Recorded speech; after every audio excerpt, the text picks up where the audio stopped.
এটা হচ্ছে সাদা ভাত, এটা হচ্ছে ডাল, মাছ কালাই ডাল। আপনারা কি বলেন জানি না, তবে আমাদের এখানে বলে মাছ কালাই ডাল।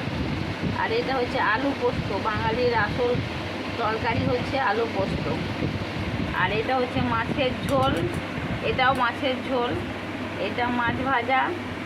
এটা হচ্ছে ঝিঙের তরকারি, ঠান্ডা গ্রীষ্মের দিনে ঝিঙের তরকারি খেলে প্রচুর পেট ঠান্ডা থাকে, তাই আজকে ঝিঙের তরকারি।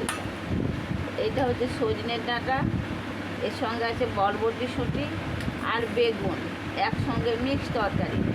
এটাই হচ্ছে আজকে আমাদের দুপুরের মেনু। আমি একটু খেয়ে দেখাচ্ছি আপনাদের, দেখুন। এই হচ্ছে, কিন্তু আমি বেশি তরকারি খেতে ভালোবাসি না, তাই একটু অল্প তরকারি নিলাম। আপনারা ভাববেন না যে না কেন অল্প খাচ্ছি। এই দেখুন, আমি একটু খেয়ে দেখাচ্ছি।